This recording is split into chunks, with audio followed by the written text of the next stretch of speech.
কানাডার নতুন প্রধানমন্ত্রী মার্ক কার্নি জানিয়েছেন, প্রেসিডেন্ট ডোনাল্ড ট্রাম্পের সঙ্গে শুল্ক যুদ্ধ নিয়ে আলোচনার জন্য তিনি প্রস্তুত আছেন। তবে সার্বভৌম দেশ হিসেবে কানাডার শর্তেই হতে হবে সেই আলোচনা। সোমবার নির্বাচনী প্রচার শেষে কার্নি সাংবাদিকদের জানান, প্রেসিডেন্ট ট্রাম্প কানাডাকে সম্মান দিতে রাজি থাকলে তবেই তিনি তার সঙ্গে ফোন আলাপের জন্য প্রস্তুত আছেন। এদিকে ভোটাররা বলছেন, এবারের নির্বাচনে আমেরিকার বিরুদ্ধে দৃঢ় অবস্থান নেওয়া দল ও নেতাদেরই অগ্রাধিকার দিতে চান তারা। গত 9 মার্চ ক্ষমতাসীন লিবারেল পার্টির নেতা হিসেবে কানাডার প্রধানমন্ত্রীর দায়িত্ব পান মার্ক কার্নি। রীতি অনুযায়ী কানাডার নতুন প্রধানমন্ত্রী ক্ষমতায় আসার পর আমেরিকার প্রেসিডেন্টের সাথে তার ফোনালাপ অনুষ্ঠিত হয়। তবে এবার ভিন্ন পরিস্থিতিতে কথা হয়নি দুই নেতার।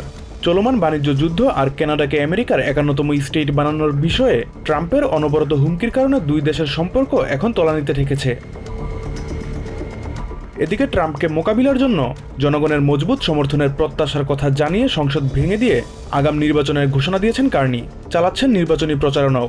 সোমবার প্রচারণা শেষে আয়োজিত এক সংবাদ সম্মেলনে কার্নি বলেন, প্রেসিডেন্ট ট্রাম্প কানাডাকে সম্মান দিতে রাজি থাকলে তিনি তার সঙ্গে ফোনালাপের জন্য প্রস্তুত।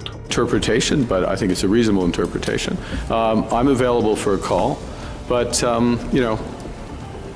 we're going to talk on our terms as a sovereign country. Not as what he pretends we are. নির্বাচনে নিজেকে যোগ্য প্রধানমন্ত্রী প্রার্থী হিসেবে দাবি করেন Carney.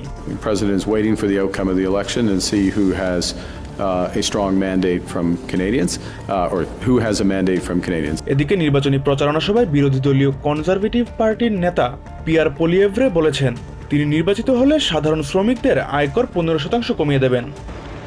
Today I'm announcing that Canada First Conservatives will cut income taxes by 15% for the average worker.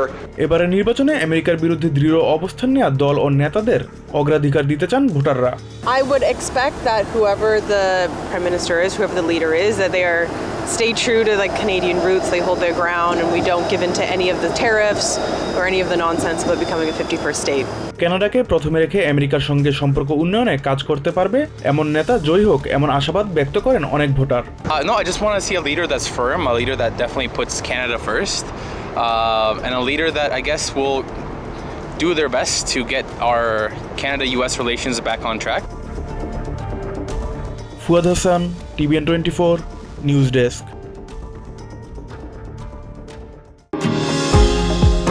New York থেকে সম্প্রচারিত TVN 24 টেলিভিশন বিশ্বজুড়ে বাঙালির কণ্ঠস্বর।